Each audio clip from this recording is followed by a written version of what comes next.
back to the Bold Podcast. I'm Todd Bertsch, and I'm thrilled to be your guide on this inspiring journey of personal growth and leadership. Together with my guests, we'll dive into transformational stories, uncovering how small, intentional changes can create massive positive results in your life. From overcoming challenges and setting impactful goals to building lasting habits and living with confidence, health, and positivity, we'll explore it all. And if you're ready to embrace a growth mindset and unlock the best version of yourself, then let's spark that transformation today. Get ready to be inspired. Today's guest is the one and only Josh Phelan. Since 2009, Josh has been transforming the lives of business-owning men, helping them lose fat, build muscle, and skyrocket their energy with his game-changing business, Chasing Optimal. He's worked with top-tier clients like U.S. Army, TRX, Club Pilates, and even Lil Wayne, all while earning the title of the #1 personal trainer in Orange County, California. Listeners, it's time to turn up the energy. Josh, welcome to the Bold Podcast, my friend. Thank you so much for having me, Todd. I'm really looking forward to today. Yeah, absolutely. I was trying to think back. How did we get connected?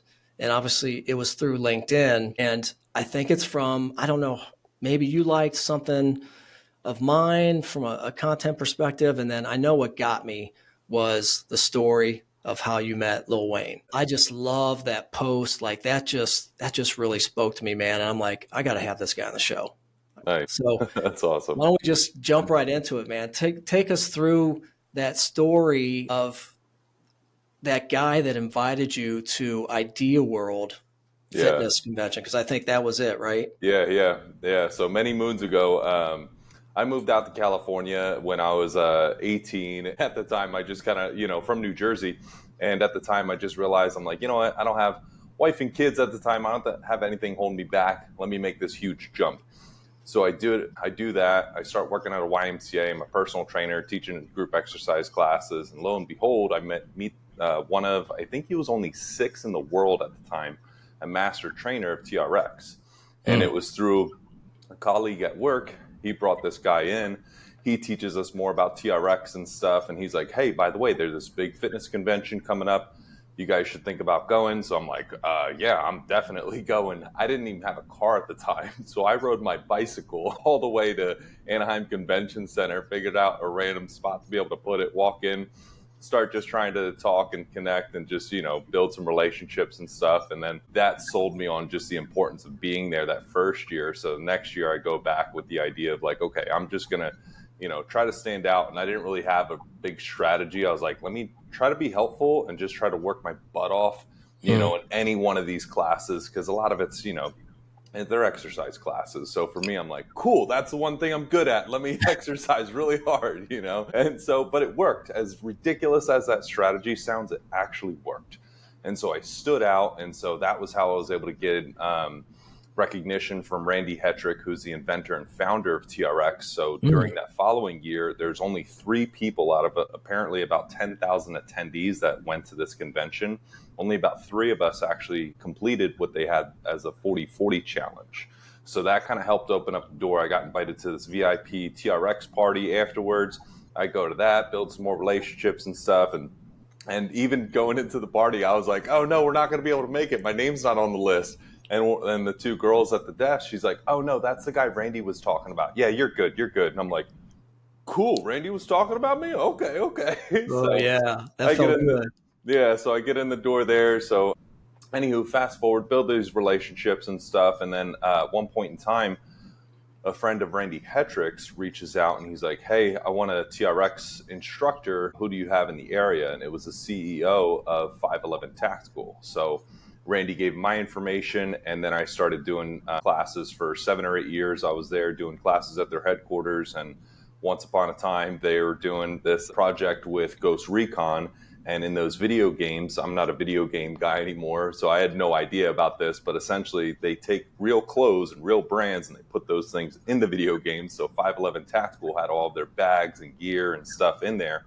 So that's where that collaboration took place. And while they're discussing like, hey, who should this guy be who's on the cover? We need somebody that looks like him. One of the guys who I coach, or who I was coaching at that time at 511, he raised his hands. He goes, I got the guy. So he brought up my name, and that's kind of how it all ended up unfolding, and I got to be able to fly up to San Francisco and shoot some commercials with Lil Wayne and stuff. And yeah, it was kind of a whirlwind. I'm like, wait, they want me to go do this? Yeah, sure, sign me up. I'm down for that. So it was just really neat, just this happenstance, if you will. But I think the big part too, a lot of it does come down to just being able to look similar to the main character that they have for this. But I also recognize that I don't think I would have gotten there in the first place if I didn't be very intentional about, like, let me try to work my butt off. Let me try to provide value. Let me try to, show up in this space and do my absolute best. And I think that always just comes back down, to just, it's going to come back tenfold to us sometimes. So yeah, absolutely. That's kind of law of attraction, right? Yeah. Right. So that's awesome, man. You put the work in, you put yourself in a position, right, to potentially have this happen to you. I love that. I just love that story. You rode your bike and you just kept going back. So did you end up training Lil Wayne, or? No, it was just for the actual commercials and stuff for Ghost Recon and everything. So I have a couple of video clips and stuff from that, but that was the end of it, which I'm actually kind of thankful for. It was a eye-opening experience to be that close to somebody and just kind of see how they operate. So right. Yeah. That's good. That's cool, man. Wow. Well, where do you get this hard work ethic from? Probably should blame my dad mostly for that. Yeah. My dad had a landscaping business, and I have 3 brothers and 2 sisters, and all my brothers and I worked for his business at some point in our lives. And so with that, it's hard manual labor. You're out in the sun. It's, sometimes you're pretty much waking up before the sun comes up during the summertime and then not getting home until it's almost dark or something. And you're just out there, either digging holes to plant trees, or using tractors, you're doing irrigation, you're cutting grass, pulling weeds, whatever the case. And it's all, I still remember I was maybe like 10 or 12 or something. And the first time I really genuinely appreciated a hot shower in my life. And it was like after a grueling day working outside, and then we come home, and then we had to unload these paver bricks because we were building a second patio for the second pond on my parents' property. And so we're like unloading all this, and my hands are all like cut up, and it's like raining now, and it's towards nighttime, and it's just like, now you're cold and you're wet and your hands hurt, your back's hurt, and your muscles are sore, and you get in the shower and you're just like, oh, I earned this. This is the best feeling ever. Right. So yeah, I mean, but it was such a good experience though with my dad to just kind of learn firsthand, like, this is what it should look like and feel like if it's your best.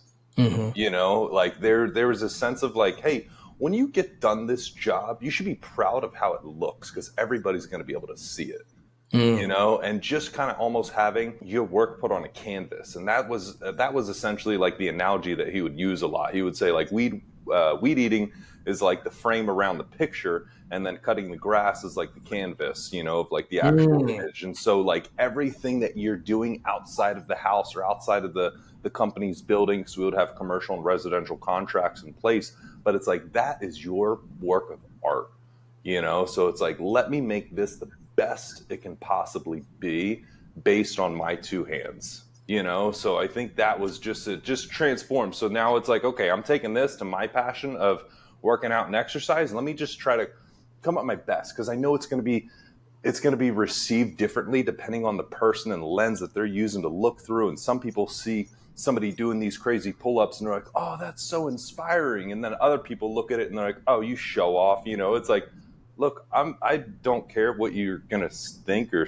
perceive about what it is I'm doing, but in my heart, I at least know that I'm showing up and I'm putting forth my best, and just kind of leaving it there. And that was really, I blame my dad in the best of ways on teaching me that work. Absolutely. I love that story, man. And so to further the things that we have in common, my dad also had a landscaping business. Oh, nice. Not quite to that extent. Excuse me. It was a second job, and it was purely mowing and weed whacking. Yeah. But I love how your dad literally framed it. Yeah. What a great way to look at that. And I did it too with my dad. And at 9, 10 years old, I had 4 lawns, old ladies that I cut in the neighborhood, and I would push the lawnmower. That was kind of my first stab at entrepreneurship. And then I was a paper boy too. But what I loved about cutting grass was that it was immediate satisfaction, right? it's long, it looks ratty and nasty, and then you go in and you mow, it's like vacuuming, and it's just like, just looks beautiful after, Hmm. even if you're Yeah. not great at it, the satisfaction of just a nice fresh cut lawn. Hmm. But that's so cool, man. I love how your dad framed that. That's beautiful. So he really set the tone, and then you just carried this work ethic through your entire life, right? I try to. Was there? I'm still human. I still have my times of being lazy and stuff, and even Yeah. going back to some of the story as far as just my struggle with like COVID and everything. That was a time that I kind of like hung up my hat of work ethic wise, and I kind of kicked myself in the butt for that. Just because I heard other stories of people being like, "Oh, I did this during the lockdowns," and I was like, "I made some really bad choices, and I was not, being diligent with my time at all." Yeah. Kind of got into trouble in that space. Outside of that realm, yeah, I would say I've been trying to keep that up. Yeah. What was it? What was it about COVID that, because you've been personal training for a long time, right? Almost what, 15, 16 years? Yeah, yeah. And so, well, COVID was an interesting time because just before it was November, December of 2019, and I had stopped doing my outdoor boot camp classes. And that was like my main bread and butter. And I shifted gears and I started another company completely different based on my last name. So it was Feeling Better, spelled with my last name, right? So Feeling Mm. Better. And the whole idea was, let me take these massage guns and go to offices and provide massages for the employees as like an extra additional benefit. I Mm. just started this business going, and I had a couple of clients. I had my one client. I ended up doing the repeat thing. I go, and then COVID happens, and I'm like, Mm. this isn't good. This is horrible timing. Nobody goes to offices, so I'm like No. scrambling. I'm like, okay, well, let me go back to what I've always known, personal training, and just got more involved with that, and got even a partnership for kind of like a corporate client, but essentially instead of health insurance, they provide different holistic modalities Okay. to the employees. So I would still fall in that category to be able to kind of do that. And so I was doing some online classes and things like that. So yeah, it was just a weird pivoting point. And so because of that though, I just like was like, oh, what do I do? I just got depressed and sad and woe is me. And then I was like, okay, well, let me turn to alcohol and weed and social media. And like, my day would kind of revolve around these things. And I was just like, yeah, it was not a good situation. That's how I got fat during the time. I gained a bunch of weight. It was not a moment that I'm super proud of. However, I am thankful for at least going through that to also see and to Hmm. be able to better understand some of my own clients' perspectives of how they see themselves and some of that mental chatter that happens and goes on. Because before that point, I almost was completely blind to it. And people were like, oh man, I hate living in the skin that I'm in. And, these little things that I would hear, I would like kind of understand it, but it didn't really fully click for me Mm. until that point when I got fat and I experienced firsthand. I'm like, oh, this is what they're talking about. Like, I almost wanted to run outside of my own body. I was like, this is so uncomfortable. Mm. I hate this fat jiggling. I hate like how I feel about myself, what I perceive about myself, how I think about myself, like all of these things directed and anger and stuff built up in me. So, on one side, I'm kind of embarrassed, like, oh man, I made horrible choices during these lockdown periods and didn't face adversity well. However, I am so thankful that I went through that pain, that difficulty, that struggle to be able to now on the other side, it's like, I look at it this way. It's like I was given that experience to overcome, to be able to develop things that I otherwise would not have access to, and now I'm able to Mhm. kind of pull this in and bring this with me and share it with the next person and share it with the next client and say, hey, I understand what that means. Here's how I got through it. Here's what helped me.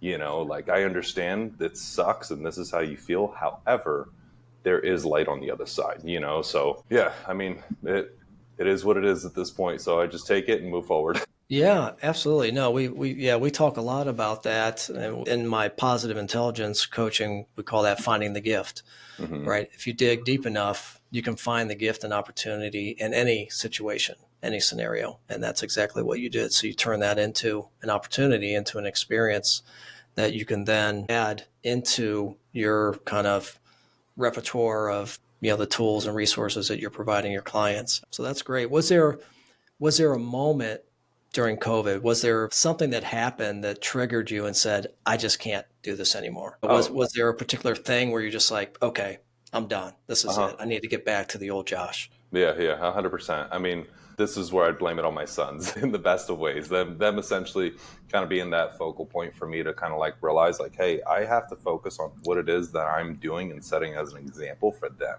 And there's one day where I just, came face to face with that reality, and I just felt like crushed of just realizing like this is the example that I'm setting for my two sons who look at me like a superhero. They think, I'm the best thing ever. And I'm like, don't do what I'm doing, man. This is not good. I know this is leading me to bad places, and I know I have to change this. And so it was literally like one day I flipped this switch and I'm like, no, I'm losing all of this like as soon as humanly possible. And like I knew my plan, because I already had plenty of experience with coaching and everything. So I wasn't super concerned about being able to lose the fat. I knew I was going to at some point.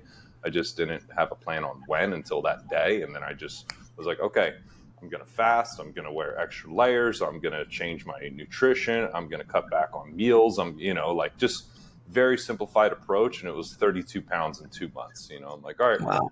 here, let's do this. So 2 months. Wow. yeah. That's crazy. Well, I really don't think it is. I think a lot of times, no, not at all.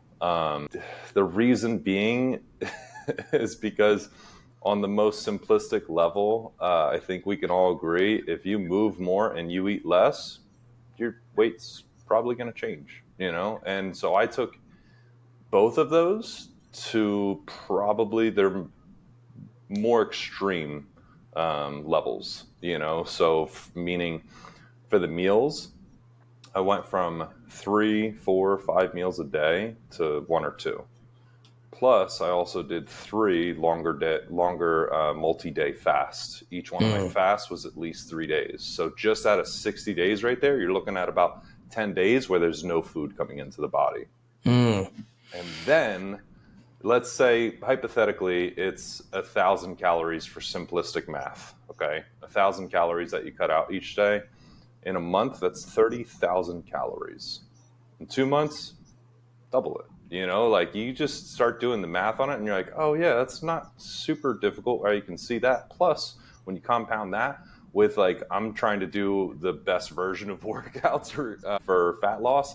So one of the things that the evidence suggests is that getting to a max heart rate once per workout significantly jacks up your metabolism for the remainder of the day. And so that was like one of my big rules of thumb, is just simply like, let me get completely out of breath once each workout. So regardless of what it is I'm working out, some days I'm pretty sore. I'm not doing, as intense as the day when I'm totally fresh, but I just had to do that one time where, I get so out of breath. I'm not talking, just because I'm not a big fan of any of the wearable stuff, any of the Apple Watches or heart rate monitors or anything like that. I'm just weird like that. So yeah, that's kind of my little way of measuring, and it seemed to work. Wow. I like that. I like that tip. I don't do that as often as I should, but I'm going to take that into and integrate that into my workout. Speaking of workouts, so you've developed this plan, optimal signaling formula. Is that what it's called? I just named it. It's just what the body already does. Gotcha. Yeah. So essentially, I mean, depends on what we're trying to problem solve for. So give me something that you would say is like a common goal, or maybe something that you have for the body. For me, it's shoulders, man. My shoulders are so weak. I always have been. Struggle with them. Once I got an ailment. I'm probably going to have to, I don't know, maybe get surgery. I don't bench anymore. I gave up benching years ago because Me I too. don't believe in it, and I think Me too. it's horrible for your body. So I'm a dumbbell. I've moved more to resistance bands. I feel you can get a great workout with those, but it's not like holding steel, so I can't give steel up completely, especially for somebody, like you. I've been working out for 30 years. Mm-hmm. So that's hard to just go to bands. Yeah. But so yeah, for me, it's It's shoulders. Like I feel pretty good about, my arms. I've always been, everybody's kind of got their thing, and I can see arms are probably your thing as well. Your buys are freaking huge, but for me, it's tries. I got the horseshoes always been my thing. I'm the dip man, the dip master. But so yeah, sorry, too much of a but. Yeah, Yeah, shoulders. yeah, yeah. So, I mean, even for something like that, my big approach is essentially strengthen and lengthen. So, lengthen more so, to be more accurate with that statement, it would be gaining more access to the actual joint itself. So, I don't find it as beneficial to try to exercise the actual muscle and joint and everything around there unless we have more access to it. So, if you're stopping here, for example, while you're reaching up overhead, I'd rather try to get this full extension to occur first rather than trying to get more weight going here. Mm. So it's like, first step, let's try to get this in proper position without pain. And have you ever heard of CARS before? It's a controlled articular rotations is what CARS stands for. And Okay. so the idea is essentially like for this ball and socket joint of your shoulder, we can go up and around very slowly, and we can kind of have this thing completely go around. And if we go very slow, what actually happens during that time is you have cartilage in between your bones, right? And so everybody thinks it's kind of just this cushion so the bones aren't hitting each other. While that's correct, it also acts like a sponge, and there's what's called synovial fluid, which is inside of our cartilage. So when we go through these controlled articular rotations and we go very, very slow, and we're just trying to move as much range of motion that we comfortably have access to, emphasis on comfortably, because if we start experiencing pain back here, we want to avoid that, and we want to actually move and change the angle of the arm as we go through and create those circles. Okay, and so just by doing a couple of circles very slowly, both in both directions, forward and backwards, we're now signaling, this where's going back to optimal signaling formula, we're now signaling to this shoulder and to the body to say, hey, body, we need more access to this joint here. And so it's a painful process regarding the time that it takes, because this is where I lose a lot of people. And they're like, I don't want to do that. I want a pill. I want a knife going into my shoulder to get this fixed in, 2 months or whatever the case. And it's like, however, if we look at a longer timeline and we say, do I want healthy shoulders in 30 years from now? Answer is probably yes. Well, in that case, how about you spend the next year or two trying to just make your shoulders bulletproof? And the first step, in my experience, is gain access to the entire range of motion as possible. Then we try to strengthen it. And so this is also where visualization helps too, because I don't know how much you've gotten into placebo effect and all that stuff and everything, but essentially I like to also use the idea of, let me visualize me pressing this overhead and having full range of motion with something heavy while I'm not actually holding anything heavy. Because your mind and your body doesn't know the difference between something that is vividly imagined and something that actually occurs. They've done studies on this, and it is mind-boggling, the evidence that supports, hey, if you actually curl a dumbbell versus you just visually see yourself curling a dumbbell, and if you practice the same amount, repetitions, it actually helps to improve your body physically. It is like still mind-boggling to Isn't that many like people. isolations? No, it doesn't even have to be isolations. It just Okay. has to be a vivid imagination and experience. And the big part too, the part that like actually helps make all of this come together and actually work, is the emotional state of the body. Because now with the emotional state, you're actually starting to wash the cells in that chemical reaction essentially that's taking place, and you're teaching the body, okay, this is what it feels like, this is how it should be occurring. Because otherwise we have the same negative mental chatter that keeps on happening and keeps our shoulders bad for years, because we tell ourselves it hurts, I don't have access, and you keep repeating that on play over and over and over. You multiply that over a decade, what are you going to get? The same shoulders you had a decade ago that still cause you pain. So it's like, hey, if we start changing this and we start imagining something differently, your body's going to expect something differently, because scientifically speaking, every single cell in our body was given the opportunity to heal itself. All we have to do is get out of the way. So I'm a firm believer that we are capable 100% to heal ourselves. And oftentimes the system, unfortunately, is set up to sell you on other things to keep you as a customer. And I'll leave it at that. Yeah, no, dude, I absolutely love that. Thank you. I feel like I just got a free session. But so many different things I want to go into there. First is visualization. So I'm a big believer. In fact, I just did a whole episode devoted to manifestation and visualization. So yeah, definitely a believer in that. But I never, ironically, envisioned using visualization for that type of thing. It was more about what do I want to see in my life in terms of those types of goals, but not necessarily to visualize myself trying to heal myself, or through my actual body, physical body. So man, I love that. That's very interesting. I've never heard anybody talk about that, but I'm going to try it. Yeah. So I visualize every morning. I have a little routine. I'm trying to get into. Are you familiar with the 3-6-9 method? No, what is that? No. So that's 3 times in the morning, your affirmation. So you write or say aloud your affirmation 3 times, and then 6 times at lunch, and then 9 times in the evening. Nice. So as you were talking about, which I think, and this is what I wanted to ask, but I think this is all about neuroplasticity, right? Because it's all about repetition, feeding your brain and laying down those new tracks so you can get out of your own way, which is a lot what visualization is, right? Because you're just continually saying, I can do this. I want to do this. And next thing you know, all these things around you, the law of attraction in the universe is putting these things in front of you. You just need to go and grab it. Right. Yeah. So I think that's what this is all about. That's very cool. And you talk about, well, and I want to ask, because the video I watched of you talk about having a short and a long kind of manifestation practice in the morning.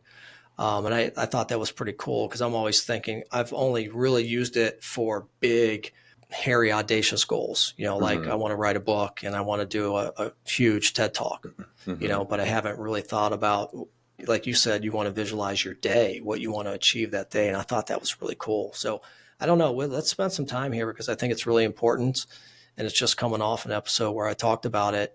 Are you still have a visualization or a manifestation practice? And then what do you do? What's that routine look like? Yeah. So there's 2 things that I've been proactively doing. So one is where I actually took the time to kind of write out. I get clarity when I write my thoughts, as opposed to just thinking it through and be like, let me just riff and record. So I wrote everything out first, and it was just very intentional. What kind of man do I want to become? And then just based on faith, and I read the Bible. So just so you know, I'm coming at it with that worldview. So I took some scriptures to back up, okay, if I'm going to become this, where can I say there's evidence or truth around these statements? So I took each one of those statements and I found a Bible verse to essentially support that statement.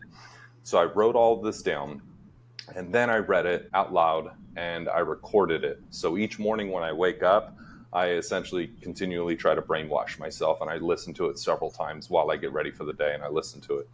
Yeah, so that helps just to kind of rewire. And it's funny too, because in conversation I noticed with my brother recently, I just ripped off one of those Bible verses as we were talking. I was like, oh, it's cool. I didn't really try to memorize it specifically, but I just knew it just because I've listened to it so many times, over the past few months. I think I started this specific recording in June. Interesting.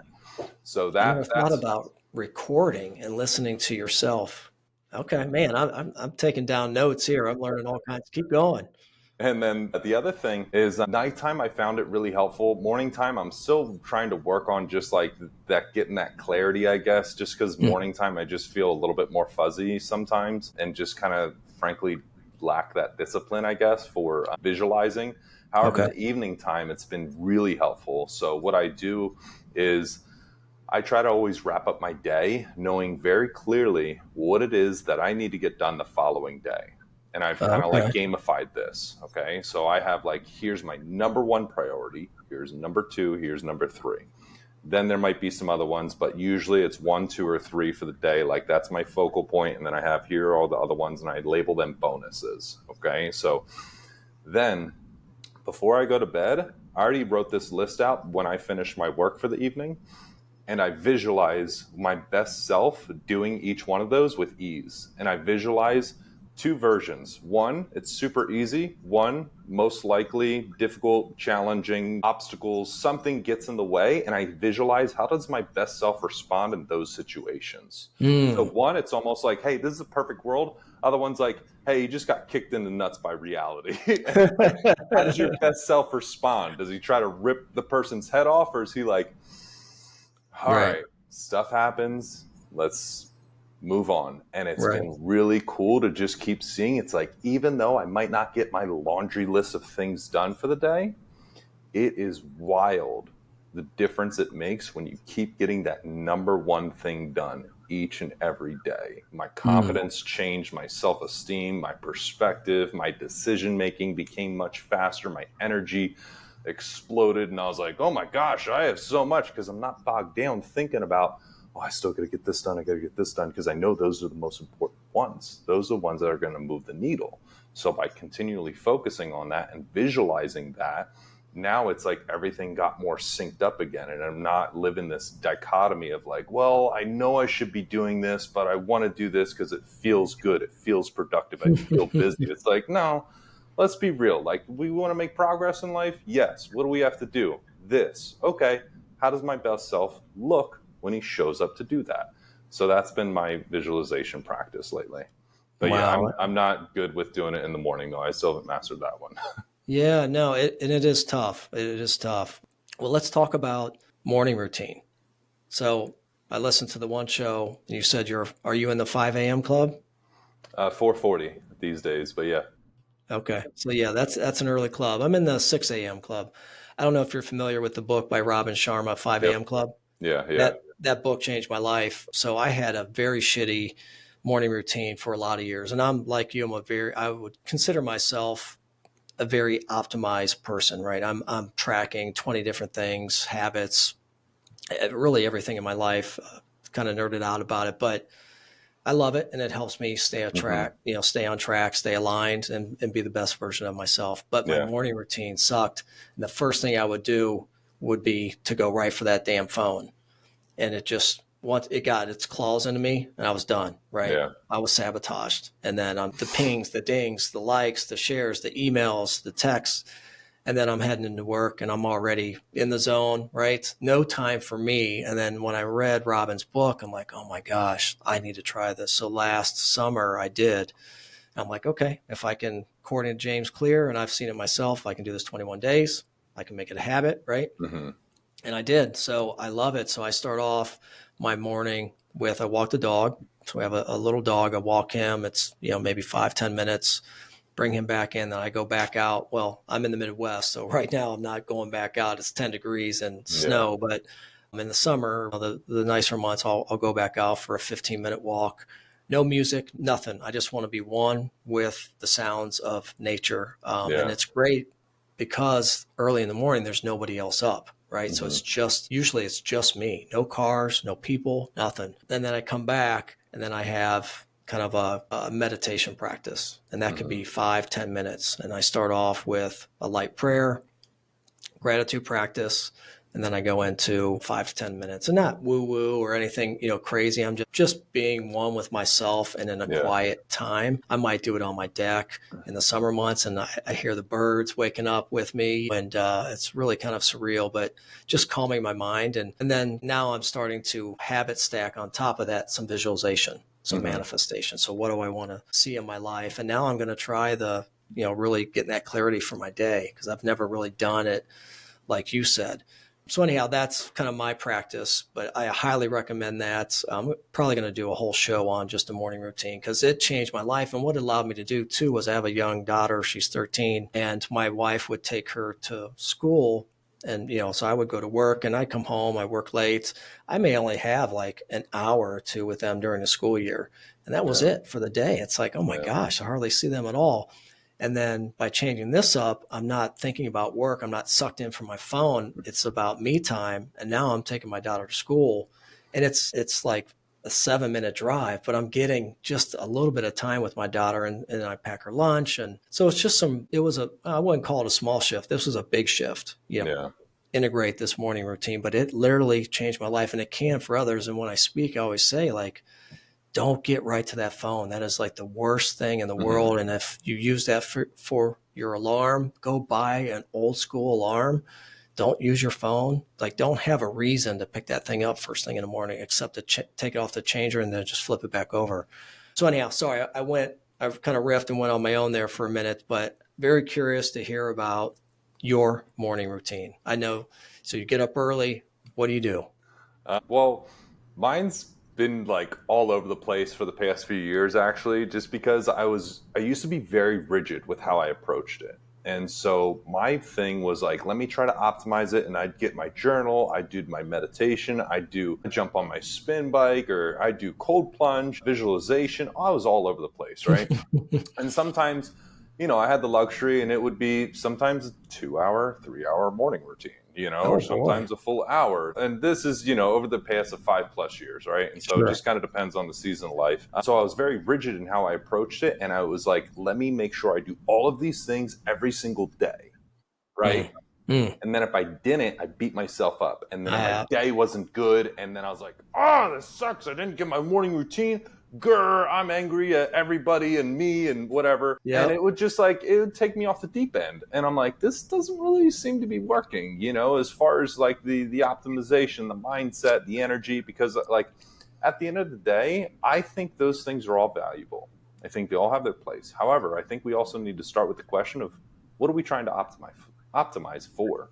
Like, what are you doing the morning routine for? Mm. What problem are you trying to solve by doing what you're doing? Because if you just want to do it so you can say that you do it, that's called feeding your ego. If you're doing it so you can show up better for your family, that's called being of service. So it's like, what are we trying to do here first? And let's start there. So I've come to the conclusion for myself personally, evening routines help significantly more for me than morning routines did. And it took me forever to figure that out. And I was so stuck, and I'm like, oh, I'm doing the cold plunge, I'm doing the visualization, I'm doing my journaling, I'm doing this, prayer, I'm doing this, all this stuff. And I'm like, what the heck? Like, it wasn't doing what I wanted it to do for me to show up consistently as my best self. But the Mm. evening changes the game for me. So morning routine, I'm not really as rigid as I once was. I have my cold plunge. I typically do that in the morning. I have my sauna. I do that in the evening time before bed. And that really helps to kind of like wind down, relax the mind, relax the body. And, Mm-hmm. what I already shared as far as just pre-planning the day and doing the visualization. But I promise you, I've probably done every single thing you have ever read about on a blog, because I've spoken about it, I've read about it, I've coached other clients through it, I've practiced it for years myself. But lately, it's more so, let me get up, let me have a very clear plan the night before of what I want to do and how I want to show up. Because otherwise, I think the rest of it for me was seriously a waste of time, because it hurt me more than it helped me, unfortunately, if I wasn't as consistent as I wanted to be as the perfect version of me. It's like, dude, we're all a work in progress. We're all still trying to do our very best with what we have, with what we've learned so far. And we keep on like just trying to iterate and do that. And so I feel like I'm never going to stop in the iteration process, and it's going to change based on the season that I'm in life and what it is that I need at that moment. So to answer your question, right now it's very loosey-goosey, and I'm going through a divorce currently. So I have my boys only half of the time. So the times that I do have them, those mornings are very different than the times that I don't have them, as Mm. an example. So it's like, hey, those aren't going to be the same, and I'm okay with that. Like, I'm not going to get that peaceful quiet time if I end up, getting a little bit more sleep and they're up before me. And it's like, all right, cool. But hey, you know what? I get to snuggle with them. I love that in my morning routine. I get to hug them. I love that part in my morning routine. And it has nothing to do with just like that me time that I thought that it was absolutely crucial for me to show up. It's like, nah, man, if I can just show up and be there for my kids with a smile on my face, like, that's winning for me, man, because I've been the other guy that's just angry and just, I'm sad and I'm depressed and let me try to be a parent and stuff. It's like, that sucks, man. I don't want to do that. So sorry, it's a long-winded question, but it's been more flexible around the years. So yeah. Yeah, no, thanks, Josh. I love it. I love it, man. We can keep going on and on. I want to unpack a couple things there that I think are really important for our listeners. And one is, as long as you're doing something, right? As long as you're iterating, and we say just 1% better every Mm-hmm. day. It also depends on your season in life. And you're going through a season right now. I've been there. I've done that season, and it's a rough season, and it's going to Mm-hmm. look way different, right? Yeah. And the thing is self-compassion. Like, we have to give ourselves grace. The fact that we're trying means we're winning. So we need to give ourselves a pat on the back, lift ourselves up, and then just keep experimenting. Yeah. One of my buddies, he always phrases it like that. I'm like, yeah, dude, you're right. Like, that's all I'm doing is really experimenting. I'm Yeah. testing. You said iterating and tweaking, same thing, right? But Mm-hmm. I love thinking about it as an experiment, because then typically with experiments, failure is common, right? So we can embrace failure a little bit easier when we think of it as an experiment, because we're Mm-hmm. just testing until we get it right. But I love that everybody's different. And I think you just need to find what your place is, right, in terms of the time of day and Mm-hmm. also your season of life. So Yeah. it's interesting that, for you, it's the evening. And for me, I don't love that in the evening. I'm burnt, man. I just want to unwind with a book or some silly show. I watched Cobra Kai last night with my wife, and just, Mm-hmm. vegging out, so to speak, because my day I'm just taking in so much. But the morning, that's when I prepare for the day. So I Yeah. think it's just really cool how people can look at this, because that is very different to either start or end your day, Mm-hmm. prepping for the day or prepping for the next day. So, Yeah. but either way, we're doing the work, Yeah. right? We're trying, we're testing and doing these different things. And I love something you said too on a prior show about the 3 questions before bed. Can you just share that? And I don't know, maybe you don't do that anymore, but I thought it was phenomenal. And I think I'm going to try that. So if you could share that with our listeners, I'd love to hear it. So if I remember correctly, it's going to be, what are you thankful for from the day? What did you learn from the day? And how did you grow, perhaps, might be the third. I may have forgotten the third one. Does that sound correct to you? Yeah, Okay. that sounds, yeah. Yeah, yeah. So essentially, the idea is just kind of reflection on, like, what do you have to be thankful for? And actually, if you don't mind, can I go down a little bit of a rabbit hole with thankfulness? Please do, because Okay, we're all about gratitude, journaling, all this is cool. good. So let's go. So that was another one for me that I kind of struggled with for years. I heard all the evidence to support, like, if you the practicing of gratitude. I tried sending the text out to people and writing it down, and thinking through it and having conversations around it. However, I didn't find it to be as helpful as when I finally came across the idea of, like, emoting, meaning try to feel it in your body, of that real deep sense of gratitude, because that's when the game really starts to change for you.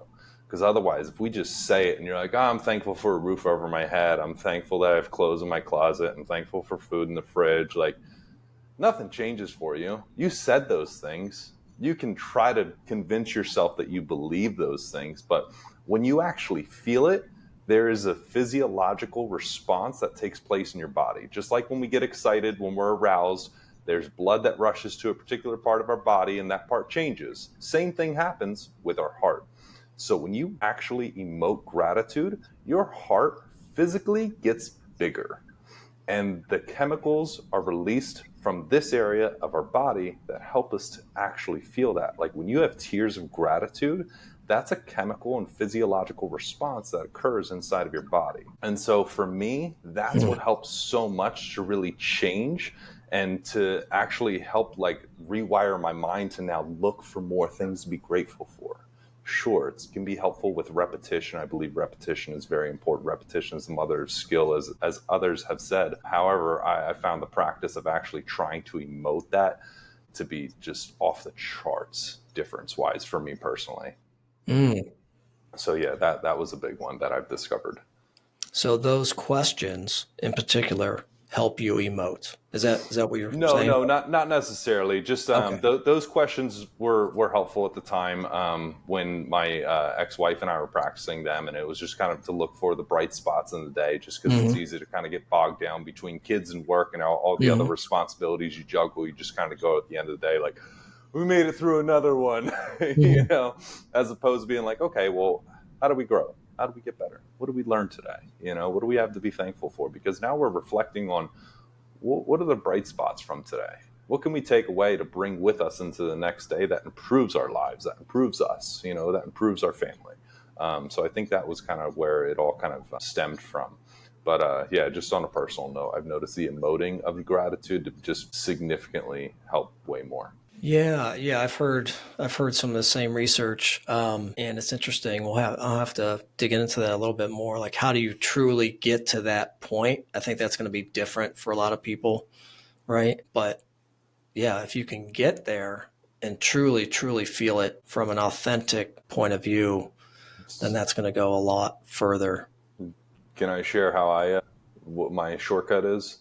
Yeah, that's what. Yeah, please do, man. Don't hold that back. That's what I was getting to. Like, how do you get there? Yeah. So I think breath is really important. So for me, I try to just be completely relaxed. I like doing it laying down. Some people prefer sitting.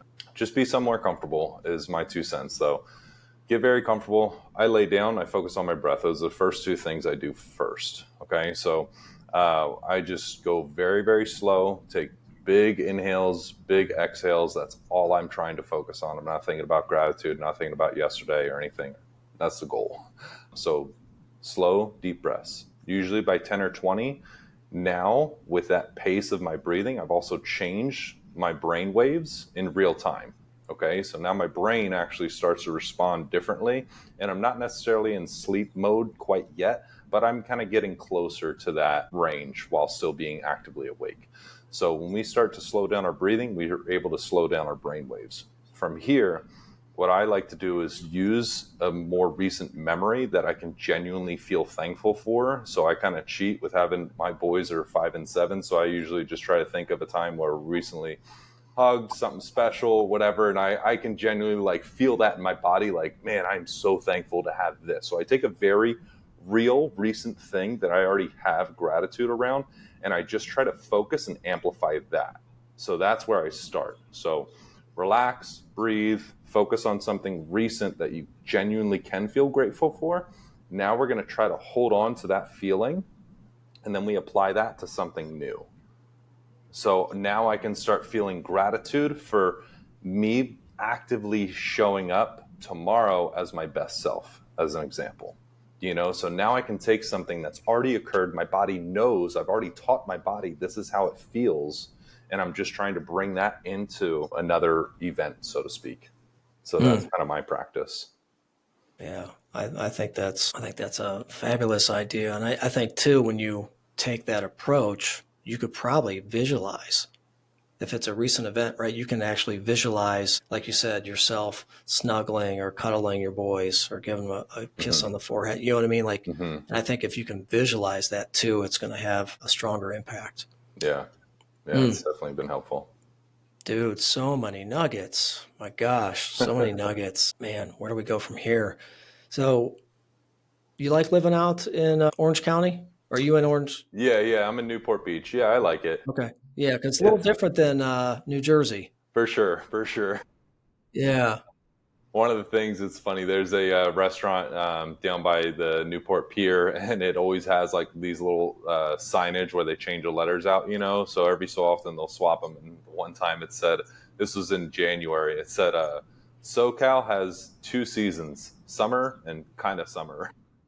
Uh, That's one thing I it's do. No, but it is something that I still feel genuinely grateful for. Just even looking outside, I'm like, you know what, like it's a beautiful day. It'll be, it's not in the 70s, it's in the 60s, and people are still acting like it's freezing. You'll see people bundled up in scarves and hats and gloves. And I'm like, guys, it's 67. It's not that cold. oh my gosh, we would be in shorts I here know, I know. in That's what I Ohio. laugh about. Yeah.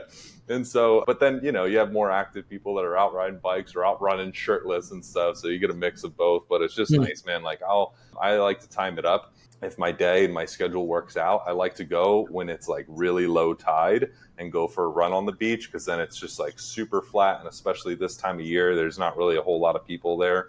Hmm. But that's like therapy for me. And it's more so for my mind than it is my body. Yeah, But yeah, I'll the just, ocean. yeah, man, I love it. So I'm a big fan of being in this area for sure. Yeah. No Do you complaints. find, so yeah, focusing in on the area that you live for a minute, do you find that the people that you coach, because you had said a little ways back, you said everybody kind of wants a quick fix, right? Hmm. I'm imagining just I've never been out to California actually. I imagine that people are all about the quick fix out there and not Hmm. really wanting to do the work. And sorry if people live out there. I'm just that's just me, right? Based on television or whatever movies. But if that is true, and it's probably anywhere, right? You could find people like that, but do you struggle with that? And if so, how do you get people to work with you knowing that this is going to be a journey, right? Hmm. This is not a sprint. This Yeah, is yeah. going to be a marathon. Well, I like to start the questions when people start asking me, like, "Oh, I want to, put on muscle." Like even recently, I had a business owner. He owns a couple of buildings up in LA, and he does a couple of different things. But anyway, he was talking about wanting to be able to put on muscle, right, and lose some fat. And there was one other little thing I'm forgetting. Anyway, so he says, "These are my goals." I'm like, "Okay, we can get these done, absolutely." However, I think it's way cooler to be in shape the rest of your life than to be in shape for summer. And that was kind of where we started. Mm. Because now it reframes and it gets them to also consider, how long do I want to hold on to these results? Because it's one thing to get in shape, it's another thing to live in shape.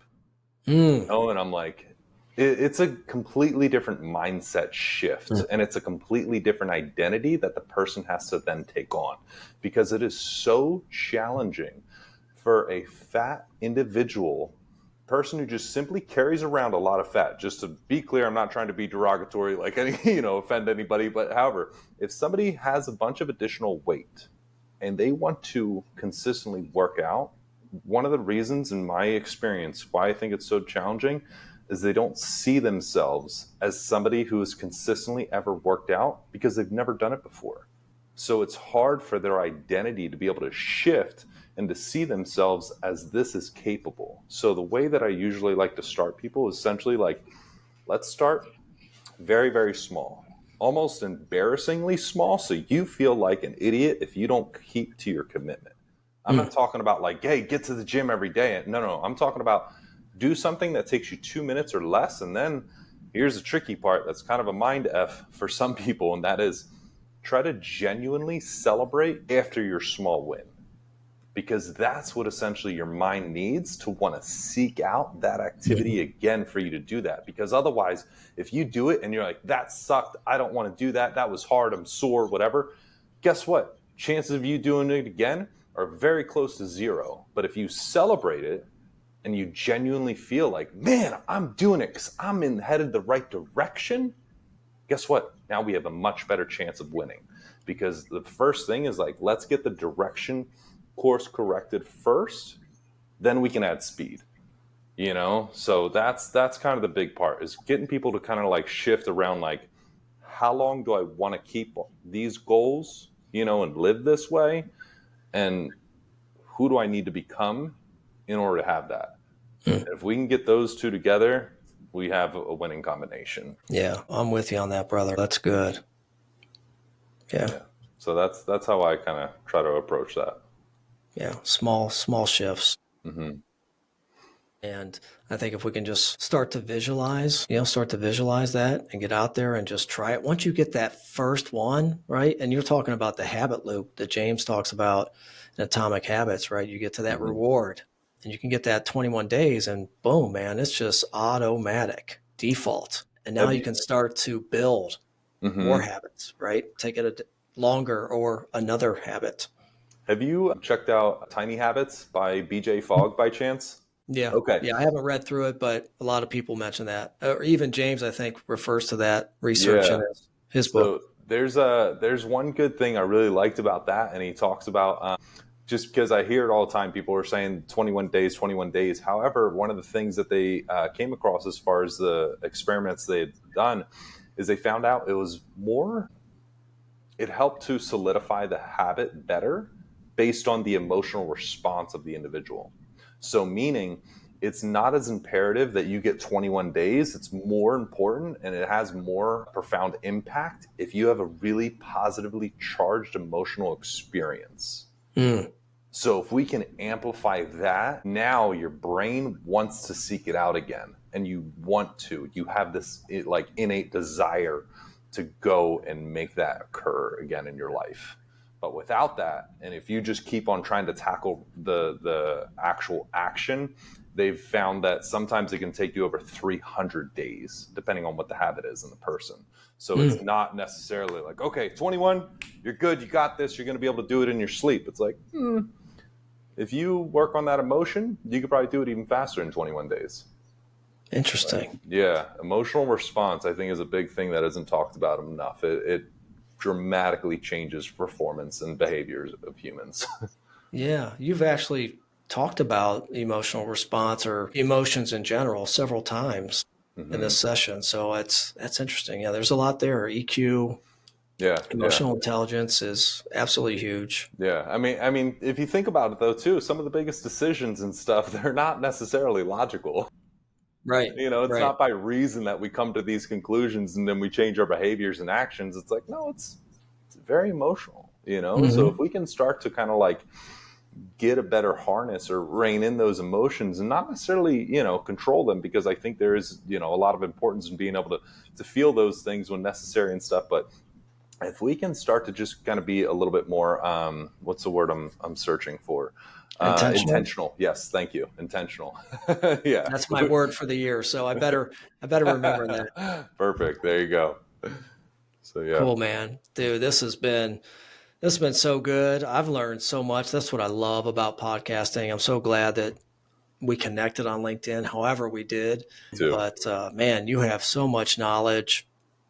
What's next up for you? What's Josh got going on these days? Right now, just essentially trying to work with some more clients and trying to document a bunch of transformations along the way. Because the big part too is like, even with what, a little bit that I've shared here, is I want this to kind of become more mainstream in how people approach stuff, just because there's so much misinformation. And, I still see clients asking me and they'll send pictures and stuff and they're like, hey, how's this thing? And show me something that they're eating. And I'm like, well, it was very well marketed edible product. But that's really all I can say for you. And you shouldn't really be eating that food and putting that into your body, So there's a lot of things I think people still need to kind of like wake up to, and how we approach stuff.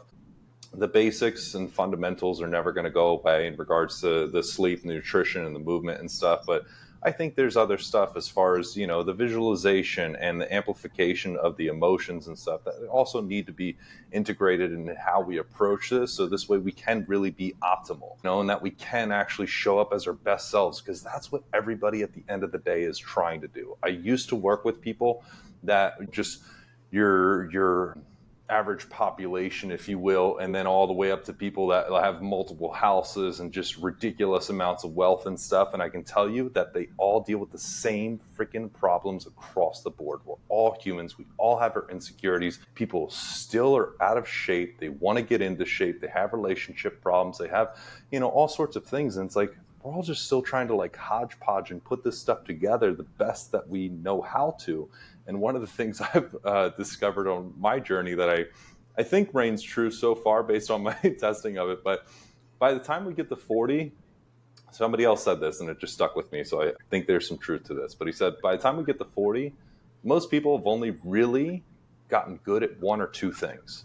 The rest of it, we're just all trying to figure it out. Like I got really good at health and fitness, like all the exercise stuff and the body stuff. Like I got that down. Relationships, still working on that one, obviously. It's like you can go down lists. It's like, yeah, I still have a whole bunch of other problems I'm still trying to figure out. I'm still trying to work on.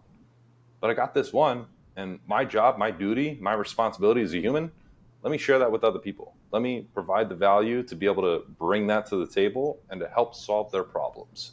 But I want to try to change that approach and how people do that. And so part of the transformations and documentation of that is part of that journey. So it's a huge multi-year goal that's going to take some time to go through. But yeah, that's what's next for me.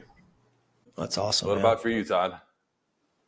starting a book. So Nice. I put it out there. I put it out in the universe. And once I put something out there, I stick to it.